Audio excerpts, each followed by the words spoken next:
Hello बच्चों, जय हिंद। Welcome to Centurion Defence Academy. कैसे हैं आप लोग? जैसा कि बच्चों आप लोग जानते हैं कि सेंचुरियन डिफेंस एकेडमी से रेगुलर केमिस्ट्री, बायो, फिजिक्स की वीडियोस आप लोगों तक पहुंच रही है।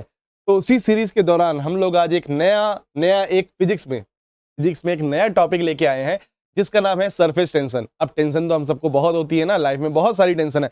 आप लोगों को एग्जाम की टेंशन, आप लोगों को पढ़ने की टेंशन, न्यूमेरिकल की टेंशन, जिंदगी में भी बहुत सारी टेंशन। तो उस टेंशन की हम लोग आज बात नहीं करेंगे, उस टेंशन को दूर छोड़िए। हम लोग बात करेंगे आज सरफेस टेंशन के बारे में, जो बच्चों एक्ट होता है फ्लूइड पे। सरफेस टेंशन को मैं बता दूं बच्चों, हिंदी में कहते हैं पृष्ठ तनाव।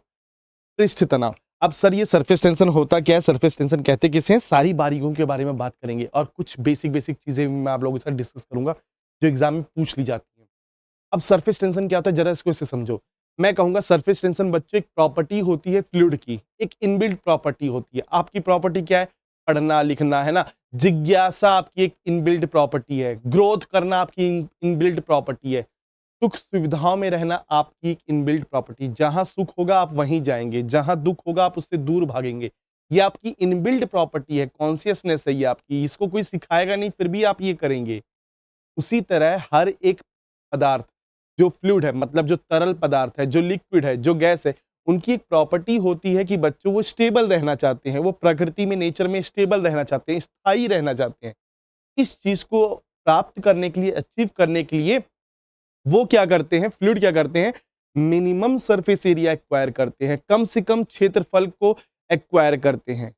It is a property of fluid by which every fluid has a tendency to acquire minimum surface area so that they become stable in our nature। वो स्टेबल हो जाए। अरे भैया यही तो उदाहरण है कि सुबह सुबह एक ओस की बूंद देखते हो तो आपको स्फेरिकल दिखती है। क्यों? वो स्क्वायर, ट्रायंगुलर, रेक्टेंगुलर नहीं दिखी, वो स्फेरिकल क्यों दिख रही है? क्योंकि उसे स्टेबल होना है।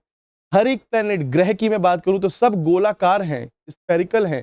कोई स्क्वायर प्लेनेट नहीं दिखता है। क्यों? सबको स्टेबल होना है। तो सरफेस टेंशन क्या है? अच्छा, इसके कारण होता क्या है? इस टेंशन के कारण जो लिक्विड की सरफेस होती है बेटा, उस पे फोर्स हर तरफ से अंदर लगता है। जैसे मैं यहाँ पे एक थोड़ा सा मेंशन करूंगा, एक डायग्राम से मैं आपको समझाने की कोशिश करूंगा। मान लो हमारे पास कोई स्फीयर है बेटा, स्फीयर है ना। इस पे क्या होगा, ये स्फीयर पानी की बूंद मान लेते हैं, पानी की बूंद। इस पानी की बूंद पे क्या होगा बच्चों, हर तरफ से जो फोर्स है ये अंदर की तरफ अट्रैक्ट करता है। तो फोर्स है वो अंदर की तरफ लगता है। इसके कारण क्या होता है, ये मिनिमम सरफेस एरिया एक्वायर कर लेता है, मिनिमम सरफेस एरिया, ताकि भैया स्टेबल हो जाए। और हमें पता है कि स्टेबिलिटी सबसे ज्यादा होती है स्फेरिकल शेप ऑब्जेक्ट पे। स्फेरिकल शेप का जो ऑब्जेक्ट होगा वो सबसे ज्यादा स्टेबल होगा। इतनी बातें शायद आपको समझ में आ गई होंगी, इतनी बातें समझ में आ गई। स्फेरिकल होता है, सिंपल सी चीज है बेटा, सिंपल सी चीज है। अगर मैं बात करूं सरफेस टेंशन की, जिसको डिनोट करते हैं हम कैपिटल टी से, के फॉर्मूले की बात करें तो उसका जो फॉर्मूला होता है बेटा वो होता है F/L। सरफेस टेंशन होता है force acting on an imaginary line. हम यहाँ पे इमेजिनरी लाइन कंसीडर कर लेते हैं जिसके चारों तरफ फोर्स लग रहा है। उसका उसको अगर इमेजिनरी लेंथ को 4 से डिवाइड करेंगे तो वो हमें क्या मिलता है, सरफेस टेंशन। यही कारण है कि आपको ग्लास में पानी ऊपर तक भर दो तो वो पानी आपको खिंची हुई परत की तरह दिखाई देता है, एक स्ट्रेच मेम्ब्रेन की तरह दिखाई देता है। यही कारण है ओस की बूंद गोलाकार आकृति में होती है। ये सारे एग्जाम्पल होते हैं। चलिए बढ़ते हैं आगे बेटा। सबसे पहले बात करते हैं सरफेस टेंशन क्वांटिटी किस तरह की है। तो ये क्वांटिटी जो है स्केलर क्वांटिटी होती है। स्केलर क्वांटिटी ध्यान में रखिएगा। डायमेंशनल फॉर्मूले की बात करें तो फॉर्मूला मैंने ऑलरेडी डिस्कस कर लिया कि F/L होता है। डायमेंशनल फॉर्मूले की बात करें तो डायमेंशनल फॉर्मूला क्या होगा, MLT minus I L, LCL cut गया तो कितना आ गया, ML0 T माइनस 2। ये डायमेंशनल फॉर्मूला होता है। Clear? Next, lifting needle from liquid surface. Lifting needle from liquid surface. अब इसको जरा समझो, इसको जरा समझो।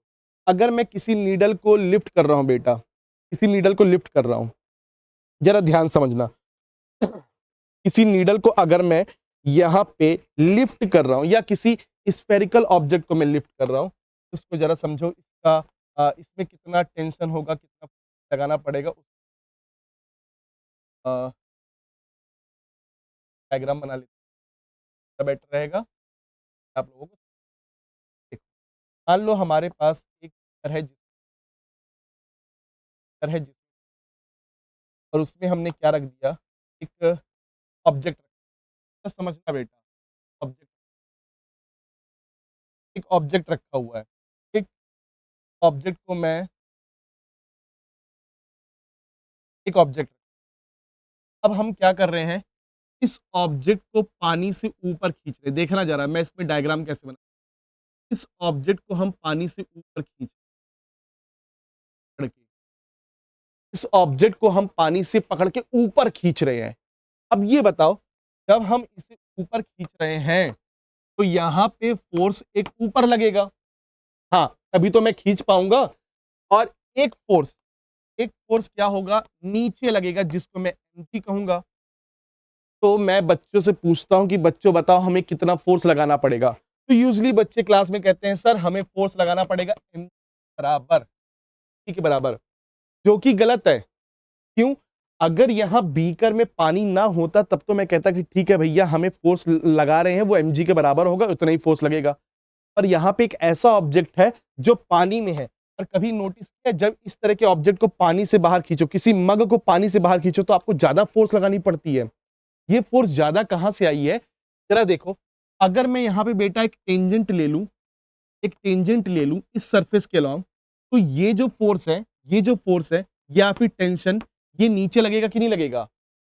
एक एक फोर्स नीचे की तरफ लगेगा कि नहीं लगेगा? टेंशन ना कह के मैं इसे फोर्स लिख देता हूं, फोर्स, एक फोर्स नीचे लग रहा है। और अभी हमने पढ़ा है कि भैया सरफेस टेंशन किसके बराबर होता है, फोर्स पर यूनिट लेंथ के बराबर होता है। तो फोर्स किसके बराबर होगा, टी इंटू एल। तो यहां पे मैं कह सकता हूं कि एक टीएल का फैक्टर नीचे और एक टीएल का फैक्टर नीचे लगेगा। तो इसका मतलब क्या हुआ कि कंप्लीट फोर्स जो मुझे लगाना होगा इसको ऊपर खींचने के लिए, तो mg तो लगेगा ही, साथ में यहाँ पे 2 टाइम्स टीएल भी लग रहा है, 2 टाइम्स टीएल भी लग रहा है। बोलो बेटा इतनी बात समझ में आई कि नहीं आई? इतनी बात समझ में आई कि नहीं आई? बस ये हमें फोर्स लगाना पड़ेगा।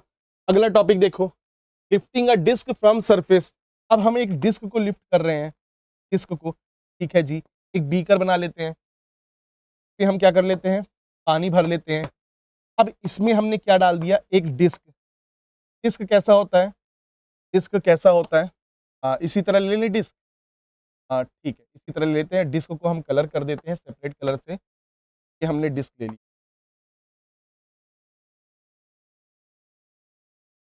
कि हमने डिस्क ले ली। अब इस डिस्क को मैं यहाँ पे डाल दूं, हमारे पास डिस्क, समझ रहे हो ना, एक प्लेट, इस प्लेट को मैं ऊपर खींचना, प्लेट को मैं ऊपर, जब मैं ऊपर खींचूंगा तो मुझे ये फोर्स जो लगा रहा हूँ, ये फोर्स किसके बराबर होगा, तो डिस्क के mg के बराबर, mg के बराबर। साथ में बेटा यहाँ पे क्या होगा, यहाँ पे आपका फोर्स एक और लगेगा। वो फोर्स कौन सा होगा, सरफेस टेंशन वाला फोर्स होगा, वो हर जगह लगेगा। समझ पा रहे हो कि नहीं समझ पा रहे हो? ये फोर्स हर जगह लगेगा। अब डिस्क तो सर्कुलर है, उस डिस्क को मैं पानी से खींच रहा हूं बाहर। जैसे मैं एक एग्जांपल लेता हूं, मेरे पास ये मोबाइल है, मेरे पास ये मोबाइल है, ये मोबाइल है, इस मोबाइल को मैं पानी से ऊपर खींच रहा हूं। तो जब मैं इसको पानी से ऊपर खींचूंगा, पानी से ऊपर खींचूंगा, तो पानी इसके चारों तरफ लगेगा ना, इसके चारों तरफ लगेगा। अब मैं ऊपर खींच रहा हूं तो पानी का फोर्स नीचे लगेगा, और वो कहां लगेगा, पूरे मोबाइल के चारों तरफ लगेगा, पूरे मोबाइल के चारों तरफ लगेगा। तो इसका मतलब क्या हुआ कि यहां पे मुझे mg तो झेलना ही झेलना है, साथ में वो फोर्स झेलना है जो इसके पूरे सरकमफ्रेंस में लग रहा है, 2 पाई आर। मान लो इस डिस्क का रेडियस कितना है, आर मान लेते हैं, आर। तो ये फोर्स मुझे पूरे 2 पाई आर में लगेगा। तो अगर मैं इसको ओपन करूं बच्चों, तो मैं लिख सकता हूं F equal to M G, force किसके बराबर होता है, टेंशन इंटू लेंथ, और साथ में 2 पाई आर। ये आपको एक्सटर्नल फोर्स यहां पे लगाना पड़ेगा। बोलो बेटा समझ में आई बात कि नहीं आई? यहां तक क्लियर है कि नहीं है? डन। अच्छा, ये टॉपिक मैंने इसलिए लिया है क्योंकि ये टॉपिक पे क्वेश्चन आ चुका है नीट पे, और चांसेस है नीट पे इस तरह के क्वेश्चन आने के। तो ये ऐसे टॉपिक है जिसमें बच्चे को बड़ी दिक्कत होती है कि सर कैसे हम यहाँ पे फोर्स निकालें, कि हमें कितना लगाना पड़ेगा। जिस तरह का भी ऑब्जेक्ट है उसका वेट तो आप ले लीजिए, साथ में उस ऑब्जेक्ट का क्रॉस सेक्शन कितना है, उतना फोर्स तो नीचे लगेगा ही जो पानी से जुड़ा हुआ है। आगे बढ़ते हैं। Surface tension depend on, surface tension किस पे डिपेंड करता है? पहले तो मैं सबसे पहले कहूंगा टेम्परेचर पे डिपेंड करता है, टेम्परेचर पे।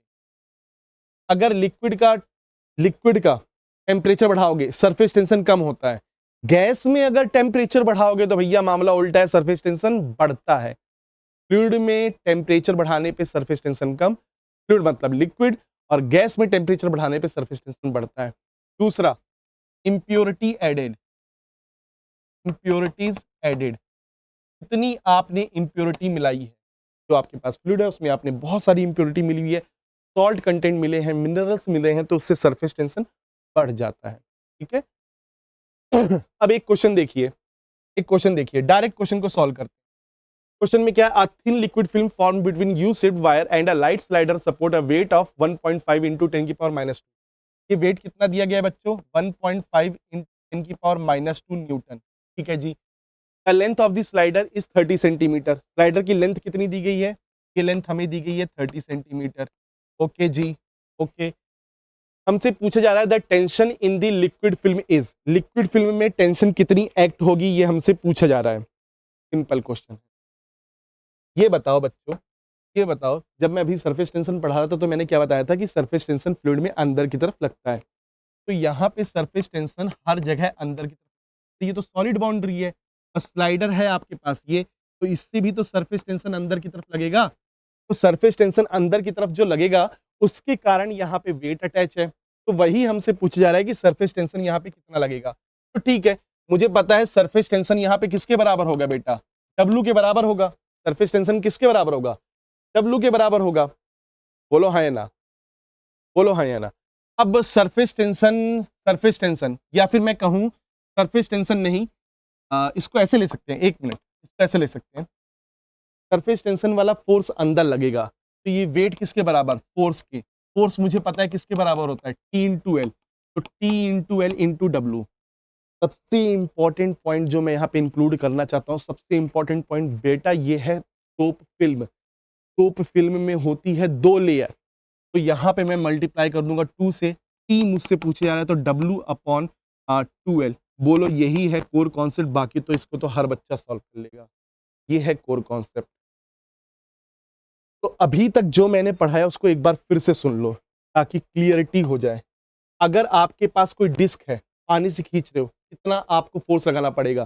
पहली बात तो उसका mg जितना नीचे लग रहा है, साथ में वो कितने एरिया पानी से टच है उतना फोर्स लगाना पड़ेगा। अगर हमारे पास कोई नीडल है ना, या कोई स्क्वायर शेप का ऑब्जेक्ट है, उसको पुल कर रहे हैं, तो जितना पानी से एरिया टच रहेगा उतना फोर्स मुझे लगाना पड़ेगा। अगर हमारे पास कोई सरफेस फिल्म उससे वेट हैंग हो रहा है, तो कितना यहाँ पे टेंशन जनरेट होगा। तो जब ये वेट हैंग है तो नीचे वेट लग रहा है, इसको काउंटर बैलेंस करने के लिए अंदर की तरफ फोर्स लगेगा, और वो फोर्स किसके बराबर होगा? T into L. मैंने एक बात यहाँ पे सबसे इंपॉर्टेंट कही है कि यहाँ पे है सोप फिल्म। सोप फिल्म में होती है 2 लेयर, 2 लेयर, इसीलिए यहाँ पे अपने आप से मैंने मल्टीप्लाई कर दिया किससे? 2 से। अगर ये लिक्विड लेयर होती है, लिक्विड बबल होता, लिक्विड बबल, तो उसमें होती है single layer, single layer layer. इतनी बात आप लोगों को समझ में आई? इतनी बात आप लोगों को समझ में आई? फिलहाल बच्चों आज की क्लास को यहीं पे एंड करते हैं। बहुत छोटा सा हमारा टॉपिक था सरफेस टेंशन। आज की क्लास को यहीं पे एंड करते हैं। इसके रिगार्डिंग मैंने 2-3 कॉन्सेप्ट भी आपको समझा दिए। और अगर आपको किसी टॉपिक पे वीडियो चाहिए होगा, किसी भी टॉपिक पे वीडियो चाहिए होगा, तो कमेंट बॉक्स में आपको क्या करना है? मेंशन करना है। तो वहां से हम लोग क्या करेंगे? उस टॉपिक पे वीडियो आप लोगों के पास साथ में लेके आ जाएंगे। ठीक है। फिलहाल बच्चों क्लास कैसी लगी आप लोग कमेंट बॉक्स में जरूर बताइएगा। आज के लिए इतना ही, मिलते हैं फिर नेक्स्ट क्लास में। तब तक के लिए थैंक यू एंड जय हिंद स्टूडेंट्स।